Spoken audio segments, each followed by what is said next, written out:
네, 오늘 살필 도부트 신경은 2절입니다. 2절 3, 4장 인간의 부패, 하나님을 향한 회심, 그리고 그 방식에 대하여 혹시 유인물이 없으신 분 뒤에서 받아가시 바랍니다.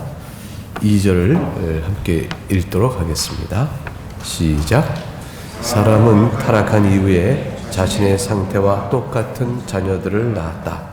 즉 부패한 자로서 부패한 자들을 낳은 것이다.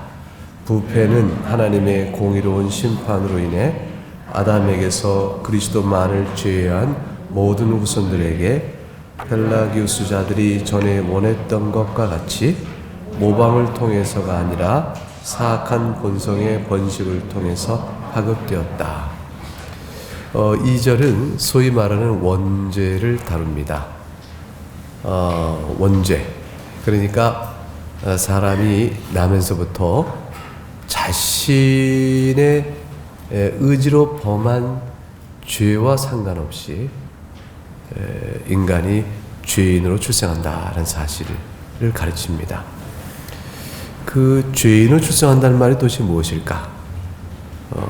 이 사실을 가늠해보는 접근 방법의 첫 번째는 사람들을 다 둘러봐라. 사람을 다 둘러볼 때 또 동서고금 역사를 다 살펴볼 때 죄인이 아닌 자가 어디 있느냐, 의인할 자가 없다라는 이제 관찰, 그것을 기초해서 모든 사람은 죄인이다. 그러니까 죄인으로 태어난다 이렇게 말해도 괜찮겠다라는 식의 설명, 이제 경험적이고 관찰하는 귀납법적인 설명이죠. 다 살펴보니 그렇다. 이제 전수 검사를 안 했지만 그러나 어디를 뽑아봐도 그러하니까 전체가 그렇다라는 식의 생각. 이런 식의 생각으로 사람들이 남에서 죄인이다라든가 또는 원죄가 있다 이렇게 말하는 것이 아닙니다. 이게 아니라고 제가 너무 많은 설명을 했죠. 그렇게 생각하는 사람들이 있어요. 그러니까 사람은 나면서부터 백지된 상태, 그러니까 무엇인가가 쓰여있지 않은 그런 상태로 태어나는데 나면서부터 죄를 배워서 죄인이 다 돼버리고 만다. 그래서 나면서부터 모방을 하거나 오염이 되어져서 그런 것이다 라는 주장. 근데 그것을 이제 모든 사람이 죄를 범하니까 누구나 예의 없으니 나면서 죄를 범한다는 식으로까지 모든 사람이 죄를 범하게 되는 선상을 강조해 설명한 것이다 라는 식으로 원죄를 풀어가는 사람들이 있습니다. 어떤 사람들은 그런 것은 원죄가 아니니까 원죄는 아예 없다라고까지 얘기하기도 하죠. 그래서 사람은 나면서부터 자신이 지은 죄 외에는 죄가 없으므로 원죄가 없고, 원죄가 없는 사람이 순수 상태로 태어나는데 나서 보니까 세상이 다 오염되어 있고 다들 죄를 지으니 그걸 배워가지고 모방하여 자기도 이렇게 죄를 짓게 되는 것이고, 그 결과 죄인이 아닌 사람이 아무도 없게 된 것이다. 이렇게 설명하는 식의 설명을 하는 사람들은 이제 원죄를 부정하는 사람들이 되어집니다. 그러면 원죄라는 것은 아까 말하는 것은 기껏해야 비유적인 측면에서의 강조가 되는 거고, 처음에 말한 거는. 근데 이건 의미가 없죠. 이게 둘 중에 하나, 원죄가 있느냐 없느냐 이건 딱 따져보면 원죄가 있다고 생각하면 이제 있는 거고, 없다고 생각하면 날 때는 괜찮은 겁니다. 이제 이렇게 되는 거죠. 여러분 생각은 어떠세요? 이게 이제 동양 철학에서도 뭐 우리가 다 알겠지만 성선설, 성악설, 그 사람이 나면서부터 악하게 태어나는 것이냐, 날 때는 선하게 태어나는데 악해지는 것이냐, 이런 등등의 이제 논쟁이 있잖아요. 그러니까 죄 많은 이 현상을 어떻게 설명할까는 늘 숙제였습니다. 그러니까 이런 질문은 다 뭐냐면 죄 가운데 태어나니까 사람들이, 그러니까 죄를 다 지니까 이런 질문거리 나오는 거죠. 성경은 명확한 답을 줍니다. 사람이 죄 중에 출생한다 이렇게 말씀합니다. 죄 중에 출생한다. 사람의 마음이 다 부패하고 악하다. 현상적으로 항상 생각하는 것이 악하고 모든 계획이 악하다. 이렇게 말씀합니다. 모든 계획이 악하고 항상 악하니 이 근본이 왜 그러냐 그러면 샘물이 썩은 물이 나오는 거죠. 샘이 악해서 그렇다. 샘이 뭐냐? 마음밭인데 마음밭이 부패에 있어서 그렇다. 그러면 왜 그랬을까? 나면서부터 그렇다면 그 죄의 기원을, 이런 부패성의 기원을 어디로 추적해야 할까? 이렇게 되어지는 것이죠. 적어도 나면서부터 마음이 부패한 그 사람이 그거를 자기가 선택해 가져왔다고 말할 수는 없지 않느냐. 그럼 어디서부터 왔을까? 이제 부모로부터 왔을 것이다. 이렇게 이제 생각하게 되죠. 왜냐하면 사람은 육신의 출생을 부모로부터 받잖아요. 그러니까 육신의 출생을 부모로부터 받고 생명이 시작되어지니까 만일 나면서부터 사람이 죄에 부패한 마음이 있다면 그 또한 부모에서 받은 것으로 봐야 한다. 이렇게 되어지죠. 그리고 기원성을 계속 따져가면 부모요 계속 이어가면 결국은 최초의 인류의 조상, 우리의 조상인 아담과 하와에게로 가게 되어지는 겁니다. 그럼 아담과 하와에게서까지 소급해 올라가서 아담과 하와를 만드신 하나님에게로까지 갈 수 있느냐, 이런 이제 질문이 나오게 되어지죠. 그래서 하나님께서 사람을 창조하시되 우리가 여지껏 배웠던, 지난주 1절에서 배웠던 사람을 창조하실 때는 그런 상태로 만들지 아니었다가 1절에 강조된 겁니다. 그러니까 1절에서 하나님은 지성적으로 창조주와 영적 사실에 대한 참되고 영원한 구원에 관한 진리를 하나님이 지성에 부어주셨고, 그 의지와 마음속에는 의로움을 선택할 수 있도록 주셨고, 그리고 정서 안에는 모든 순수함으로 하나님 만들어 주셨다. 그러니 원죄의 부분을 소급하여 아담과 하와를 넘어 하나님께로 갈 수는 없다. 이 사실을 선언하고 있는 거죠. 그러면 아담과 하와에게서 소급되어진 이 현상은 어떻게 왔느냐? 그들이 스스로 하나님에게 이탈하여 마귀의 충동을 받아 죄를 범함으로 발생한 것이다. 그리고 그 원죄의 궁극적인 책임과 기원성은 인간에게 있다는 사실을 설명합니다. 결국 아담과 하와의 죄로 인하여 자손 대대로 부패한 본성이 내려져 오게 되는 겁니다. 이것을 우리가 원죄라고 말합니다. 원죄의 또 다른 측면은 아담과 하와가 범한 죄로 인하여 그의 후손들이 전부 죽음의 심판 아래 놓여지게 된 것, 그것도 이제 원죄의 부분입니다. 그러니까 내가 나면서부터 내가 지은 죄가 아니어도 사망의 심판 아래 있습니다. 그러니까 영아 때 태어난 아이가 태중에 태어나도 바로 사망할 수가 있는 것이에요. 그 아이가 자기가 범한 죄값 때문에 죽음에 이르는 것이 아니고 그가 이미 조상으로부터 이어받은 원죄에 대한 책임 때문에 사람은 다 사망의 심판 아래 놓여져 있습니다. 사망의 심판에 놓여 있다는 죄의 책임과 형벌의 관점 또한 원죄이고, 실상 살아가는 우리 모두의 생활 속에 드러나는 원죄의 양상은 부패성입니다. 그래서 두 가지가 있는 것이죠. 원죄에 관련한 형벌적 책임의 분배, 그다음에 원죄의 부패한 본성의 전달, 유전으로 인해서 우리 마음속에 심기어진 문제, 이런 것들이 있습니다. 그러므로 오늘 2절에는 첫 줄에 이렇게 되어 있는 겁니다. 사람은 타락한 이후에 자신의 상태와 똑같은 자녀를 낳았다, 이렇게 되어 있습니다. 그러면 자신의 상태와 똑같은을 줄친다면 이거는 어떤 상태를 의미할까요? 그건 1절 찾아 쓰시오 라고 시험에 나오면 어떻게 쓰시겠습니까? 그거는 1절에 밑에서 넷째 줄 올라가서 저 하나님 주신 탁월한 은사를 상실해버렸고 스스로 박탈해버리고 눈먼과 가공을 얻은 헛됨, 판단의 굴절, 악의, 반역, 완악함, 정세, 불순함, 이 모든 것을 가진 자녀를 낳고 만 것입니다. 그래서 아담과 하와의 타락한 이후에 출생한 사람은 누구도 하나님이 본래 창조했을 때의 그 영광스러움이 뭔지를 몰라요. 혹시 아십니까? 딱 태어나면서 살면서 내가 이렇게 빛이라고 영광스러워, 이거 모릅니다. 아는 사람 아무도 없습니다. 알 길이 없습니다.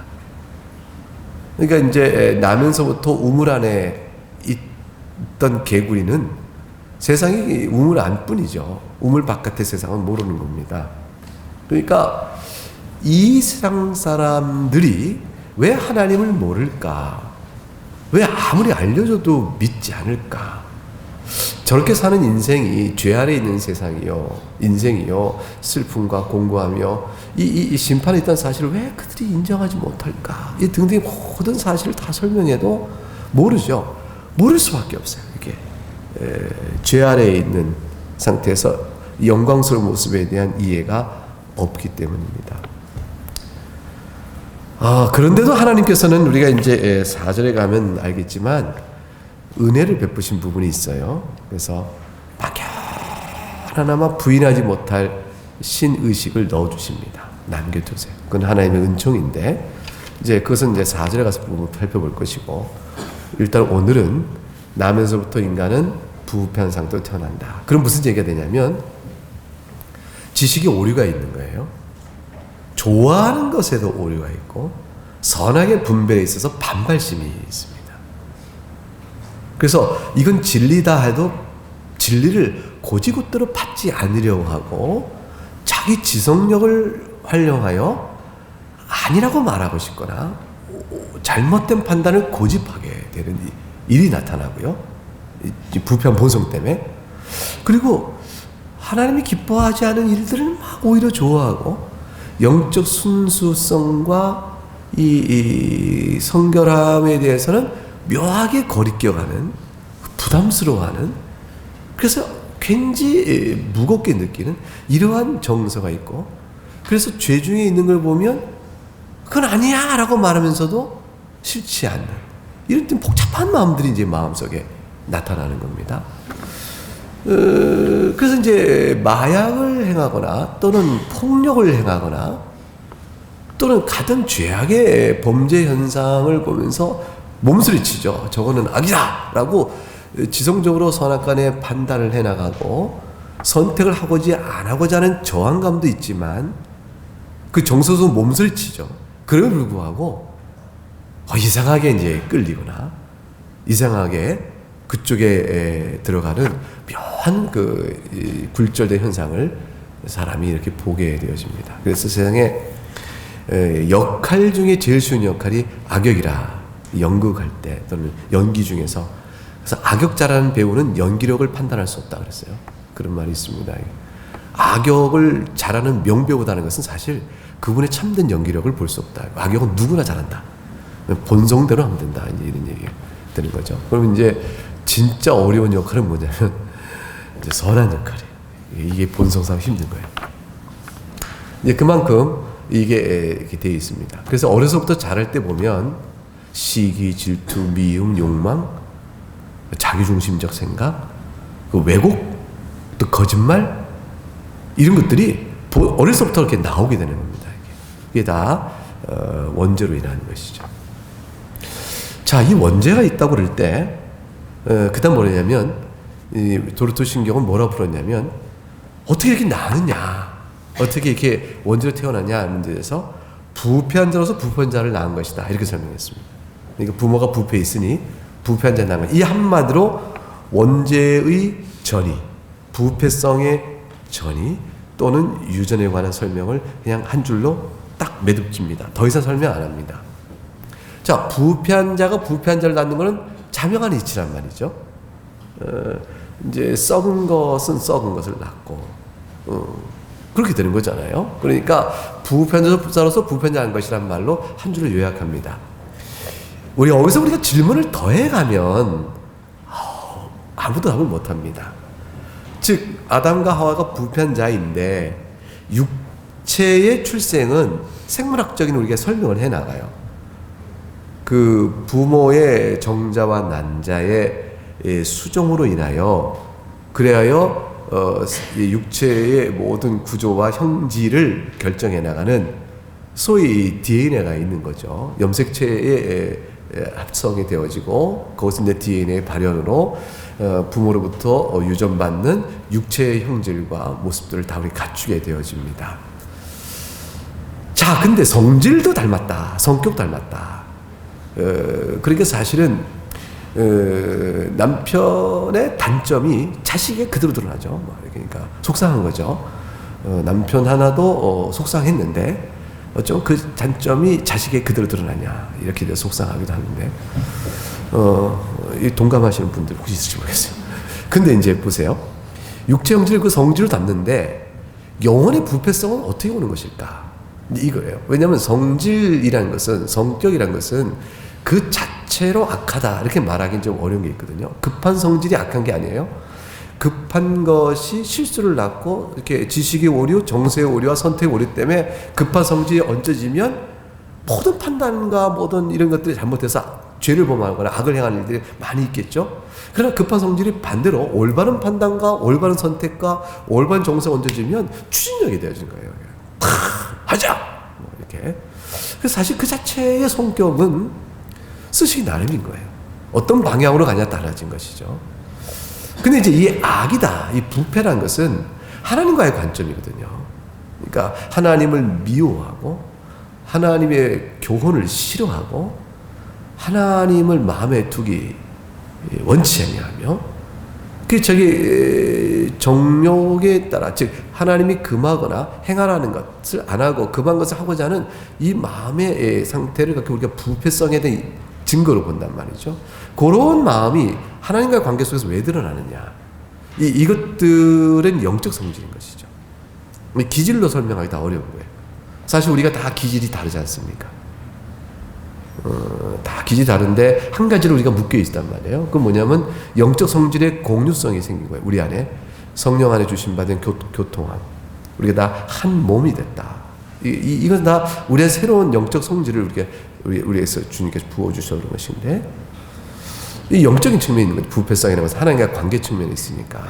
이런 것들은 어떻게 우리가 부모로부터 받는 것일까? 이게 DNA라는 형태로 전달되는지도 모르겠어요. 그거는 뭐 아직 모르겠어요. 전 모릅니다.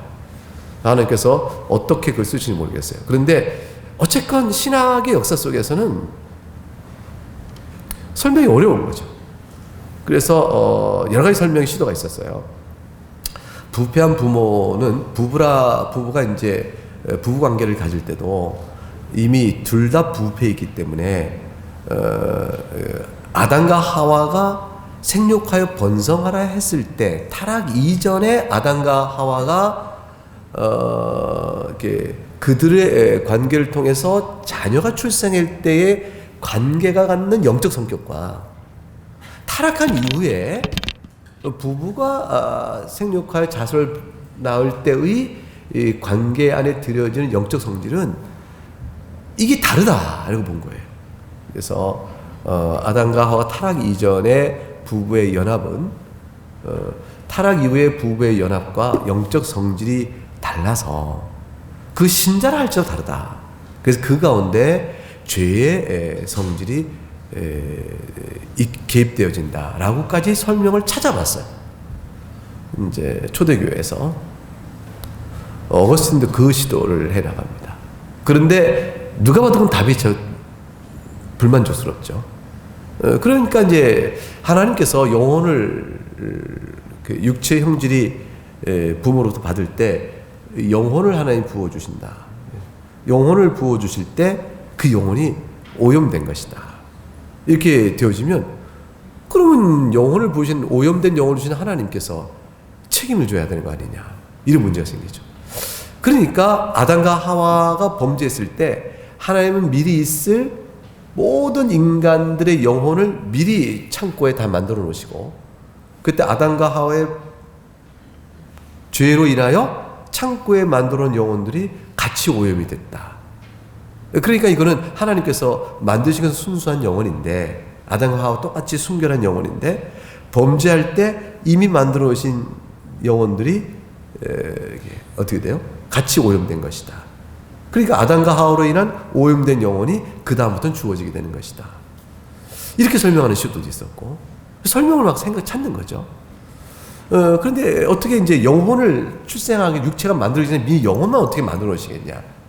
이건 잠재적 상태, 가능 상태, 포텐셜이죠. 그러니까 가능적인 잠재 상태로만 해놨다가 육체의 형질을 만들 때 이걸 하나씩 넣어주신다. 가능 상태, 죄된 상태로 만들었다. 이렇게 말하는 사람도 있고. 여러 가지 시도 있지만 다 불만족스러워요. 어떤 사람은 육체 형질 속에 죄의 오염이 전달된다. 이런 경우도 있고. 그래서 유전적인 것이냐 아니면 하나님이 창조해 주신 것이냐, 영혼의 창조, 영혼은 그러면 유전돼 가느냐 하나님 그때 창조해 주신 것이냐, 창조했는데 왜 원죄는 넘어가느냐, 이런 등등의 이제 복잡한 문제가 있습니다. 신학은 몇 가지 아이디어를 내놨지만 답은 없습니다. 각기 장단점이 있습니다. 대체로 개혁파는 이제 영혼은 미리 육체 형질에 따라서 되기보다는 하나님이 창조해 주신 것이다 라는 식의 설명을 선호하죠. 그러나 충분한 답은 못 됩니다. 자, 그러면 우리가 아는 것은 딱 하나밖에 없어요. 아담과 하와가 타락했고 그 위에 후손들은 부패한 상태로 온다. 즉 요 현상의 결과만 성경을 통해서 증거받습니다. 요 과정에 대해서는 나중에 우리가 나중에 주님 오시면 그때 다시 배우게 될 겁니다. 괜찮겠죠? 그때까지 참으실 수 있죠? 그게 더 중요해요. 그게 시험이 들어 그거 안 풀리면 난 예수 못 믿겠다 그러지 마세요. 그거는 설명할 수 없습니다. 그걸 설명하면 자꾸 이단이 될까 봐요. 저도 설명하고 싶은 게 있는데 그렇게 설명하면 약간 이단이 될 것 같아요. 그러니까 설명 안 합니다. 왜냐면 그렇게 여기 어떤 설명을 해버리잖아요. 그럼 그거 파생된 신학적인 결과가 있어요. 그러면 그거 다 수정해 나가야 돼요. 그러니까 복잡해집니다. 그래서 안 됩니다. 그래서 답이 없다. 영혼의 창조가 그때 되었다고 하면 예수님께서 인성을 가지고 오실 때 예수님 영혼이 순결하다는 상태, 원죄가 없다는 상태를 설명하기 쉬운데, 근데 이제 우리들이 죄 부패한 상태가 온 것은 설명하기가 좀 어떻게 되는 거지? 이런 생각이 남죠. 근데 육체 형질이 전이 되듯 부패한 영적 성질도 전이 된다 라고 말하면 인성을 갖고 오시는데 예수님은 어떻게 그러면 죄가 없으신 거지? 설명할 때 또 갸우뚱되는 거예요. 왜냐하면 예수님 육체 형질은 분명히 마리아의 일부의 몸을 쓰시거든요. 요셉과의 관계를 통한 관계는 아니지만 마리아 몸을 사용하시기 때문에 결국 육체 형질이 마리아부터 받으세요. 그러면은 예수님은 마리아를 닮으신 거죠. 내가 봐도 예수님을 이렇게 보면 마리아 닮았네 이렇게 할 수 있어요. 그런데 어떻게 그러면 예수님은 영원히 순결할 수 있느냐? 설명이 어렵죠. 그러니까 이렇게 다 어려움이 있는 겁니다. 근데 그 중에 어느 하나를 답을 맞고 거기에 조금 변형을 시켜서 고집을 하면 이런 파생되는 신학적 문제들을 정돈할 수가 없게 되어져요. 그러면 이제 전체의 손상이 오게 되니까 이단적 가르침이 나타날 수 있게 되는 겁니다. 자, 중요한 것은 여러분은 또 우리 모두는 부패한 자로서 이 세상에 출생합니다. 그래서 부패했기 때문에 이 부패는 그 다음 문제 볼까요? 하나님의 공의로운 심판으로 인해, 이 공의로운 심판은 줄치면 행위 언약이죠. 네가 땅을 정령 죽으리라 했던 그 심판에 의해서 내어 쫓김받은 아담과 하와의 후손들에게 언약의 대표성. 아담과 하와는 첫째는 모든 행위 언약의 대표자예요. 그래서 우리를 대표하여 그가 언약을 맺은 자이기 때문에 아담과 하와의 행위 언약적 실패는 그로 인한 형벌은 우리에게도 우리 몫으로 돌아옵니다. 그리고 동시에 우리와 아담과 하와는 생물학적 연합이 되어 있습니다. 생물학적으로 연합되어 있어서 아담과 하와의 부패한 본성은 우리의 연합된 관계 안에서 우리에게도 주어지게 되어집니다. 따라서 그것이 하나님의 공의로운 심판의 결과이죠. 집행입니다. 아담에게서 그리스도만을 제외한, 이게 좀 중요해요. 그리스도께서는 인성의 모든 것을 가지셨으나 원죄로 인한 부패한 성품은 갖지 않으셨습니다. 모든 후손들에게 펠라기우스 전에 원했던 같이, 펠라기우스자는 이런 기억해둘 이름인데, 이 펠라기우스란 분은 본래 경건한 사람이요. 아우구스티누스. 어거스틴이 매우 칭찬했던 사람입니다. 이분이 이제 영국에 사역하다가 나중에 로마로 와요. 나중에 로마 와보니까 너무 교회가 부패해 있는 거예요. 이제 교회가 도덕적으로 타락이 심했어요. 그러니까 펠라기오스가 도대체 왜 예수를 믿고 사는 사람이 이렇게 타락했느냐라는 질문 앞에서 그가 스스로 내린 답은 뭐냐면 예수님의 은혜로 다 구원받는다고 하니까 형편없구나. 이렇게 생각해서 우리는 다 태어날 때는 아담과 똑같은 상태로 출생하고 그 다음부터는 하나님의 교훈에 의하여 우리의 행할 바를 명받으며 그걸 따라 잘 지키면 영생을 얻고 그렇지 않으면 죽게 된다는 행위 언약적 계속성을 펠라기오스는 말했어요. 그 예수 그리스도의 은혜는 뭐냐? 그랬더니 그리스도를 행위 언약에 대한 모범적 준수자로 본 거예요. 그 예수님께서는 하나님의 율법을 선히 지켜서 그래서 이렇게 의롭게 된 자의 모습을 잘 드러내고 계시다. 그러니까 우리도 예수님을 닮아서 그렇게 하면 생명을 얻는다. 우리가 죄 없이 아담과 똑같은 상황으로 출생했지만 아담과 하와는 사탄의 간교에 의해서 넘어질 수 있었지만 우리는 반대로 예수 그리스도의 모범에 의해서 힘을 얻어 나갈 수 있게 되었으니 우리가 아담과 하와에서 얼마나 은혜를 받은 것이냐. 그래서 펠라기오스가 생각하는 은혜라는 것은 사탄의 계획보다 더 굳세게 있는 예수 그리스도의 모범이에요. 그리고 예수의 모범뿐 아니라 앞서간 믿음의 성도 가운데 훌륭한 사람들, 그리고 말씀, 그리고 교회에서 주는 예배, 이런 것들이 다 은혜인 거죠. 이 모든 걸 통해서 우리에게 힘을 주는 겁니다. 힘내 싸워라, 힘내 싸워라. 너는 태어날 때 아담 순수하게 태어났으니 그걸 잘게 행하라. 이렇게 되어진다. 이렇게 설명했죠. 이제 이것이 이제 펠라기오스의 주장이었어요. 그렇게 함으로 이제 교인들에게 깨워서, 내 이러면 안 되지. 이러다가 내가 지옥 심판 받을 거야. 내가 죄지면 안 되지. 이런 자극을 주고 일깨우려고 했던 거죠. 어거스틴이 생각할 때 처음에 펠라기오스 참 칭찬 많이 했거든요. 보라, 저처럼 경건한 자가 어디 있고 훌륭한 자가 어디 있고 칭찬했다가 나중에 그렇게 하치니까 어거스틴이 기겁을 한 겁니다. 이건 성경에 맞지 않다. 그래가지고 반대하게 되죠. 그래서 어거스틴이 오고 오는 모든 교회가 받을 아주 중요한 교리를 잘 드러냅니다. 그것이 뭐냐면 전적 부패입니다. 어거스틴의 원죄 교리가 펼쳐나가기 시작해요. 원죄 교리가 펼쳐지니까 전적 부패로 인하여 우리가 구원받는 일은 하나님의 은혜의 단독 사역이다라는 것까지 나오게 되어집니다. 그래서 어거스틴은 중요한 개혁파가 받고 있는 아주 중요한 신학의 두 가지 원리를 잘 지시해요. 인간론적으로 전적 부패, 그다음에 구원론적으로 하나님의 은혜로 인한 단독 사역으로 우리가 구원을 이루게 된다. 이 두 가지를 잘 드러내게 됩니다. 펠라기오스는 결국 그 다음에 교회가 모여서 그러면 이제 회의를 하게 되죠. 원죄가 있느냐 없느냐고 논쟁이 되잖아요. 교회가 원죄가 없다는 것을 이단으로 가려냈습니다. 그래서 기독교의 정통 기독교에 들어오는 초대 교회가 구분한 인간론적 이단은 원죄를 인정하냐 인정하지 않느냐로 가름이 되어집니다.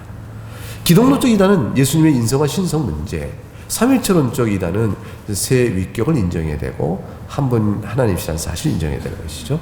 그런데 이제 인간론적인 측면에서 이단은 원죄 유무로 인정 여부로 판단이 되어집니다. 윤종화 총무라고 우리가 흔히 일컫던 이제 이분이 장로님이셨는데 성경을 잘 가르치기로 훌륭하신 분이 계셨습니다. 근데 이분이 노년에 큰 실수를 해요. 이분이 이제 결국 원죄를 부정하는 주장을 피게 됩니다. 자기가 로마서를 나름대로 해석하면서 소위 성서 유니온의 초대 총무였고 일을 많이 하신 초기에 신학생들이건 목사님이건 일반 성도들이건 그를 많이 따라 배움을 얻고 영향을 많이 줬던 분이에요. 근데 이분이 나중에 큰 실수를 하게 됩니다. 원죄를 부정하게 됐어요. 그래서 너무 안타깝게 됐죠. 그게 왜 그러냐면 성경을 자기 임의로 해석해서 그래요. 결국 이제 표준 교리를 무시하고 성경을 내 해석대로 쫙 풀어간 겁니다. 정직하게 자기 지성을 다하여. 이게 의도도 정직했고 노력도 성실했어요. 그러나 결국은 지식의 오리의 한계를 다른 먼저 믿었던 표준 문서에 의해서 수정을 받아야 하는데 그거를 이렇게 배격했죠. 결국은 세 권의 얇은 책, 그렇게 두껍지 않은 세 권의 책을 냈는데 원제 교리 부정이었어요. 그래서 이제 합신총회에서 이 문제를 다뤄주셔 해가지고 교리 금지. 엄밀히 말하면 이단이에요. 근데 이단은 말까지는 않고 교리 금지하면 그 책을 읽지 말며 교회에 가르치지 마라 라고 이제 선을 그어주었습니다. 그분들을 따랐던 분들은 아직도 이 부분에 있어서 생각을 못 바꾸고 계십니다. 이제 그분도 이제 왜 그렇게 동기는 신학적 동기 똑같아요. 뭐냐면 사람들이 윤리적 삶을 안 살아간다. 교인들이 그 이유가 어디 있느냐? 원죄에 대한 교리부터 전적 은혜 나가거든요. 원죄를 인정하면 전적 은혜로밖에 구원이 길이 없어요. 구원론이 그렇게 나갑니다. 그런데 어떻게 전적 은혜로만 구원받는다고 말하냐? 사람의 행위가 중요하다라고 얘기하면 그 행위의 가능성을 결국 원죄를 수정하는 데까지 나가는 데서부터 찾아내고자 하는 신학적 시도가 벌어지게 되어집니다.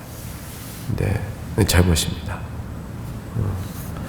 그래서 펠라기우스가 전에 말했던 것 같이 하면 안 되고 모방을 통해서가 아닙니다. 배워서 오염되고 배워서 죄를 범하는 게 아니고 사악한 본성 때문에 나옵니다. 사악한 본성. 사악한 본성의 번식을 통해서 파급되었다. 사악한 본성이 나오고 내가 가진 사악한 본성은 번식을 통해서 주어지고 있는 것이다. 왜냐하면 이 번식을 통해서라는 것은 그 사악한 본성의 전이의 과정이 생식의 과정에 있다라고 말하는 것이 아니고 사악한 본성이 사람이 태어날 때마다 되어지니까 번식이라는 과정을 통해 인류 전체가 형성되어지고 따라서 사악한 본성도 가진 사람이 다르게 형성된 것이다. 이런 의미에서 막연하게 개괄적으로 얘기한 것입니다. 구체적인 방식을 지적한 것은 아닙니다. 네, 그래서 우리는 원죄의 유정, 부패한 본성이 어떻게 오는지를 설명하지 못하나 부패한 본성을 받고 있다는 사실은 확실한 것이요. 그로 인해서 스스로 죄를 범하는 자가 되었다는 사실을 확실한 것이요. 따라서 우리 스스로는 구원에 이를 수가 없다는 것이 또한 사실입니다. 이 모든 사실이 오늘 2절에서 공부하게 된 것이요. 소급하여 아담과 하와를 이르게 되며 그 이상으로 하나님께 나갈 수는 없다는 사실도 1절과 2절을 통해서 배우게 되었습니다. 네, 이 사실이 여러분 마음속에 잘 정리될 수 있기를 바라겠습니다. 네, 기도하겠습니다.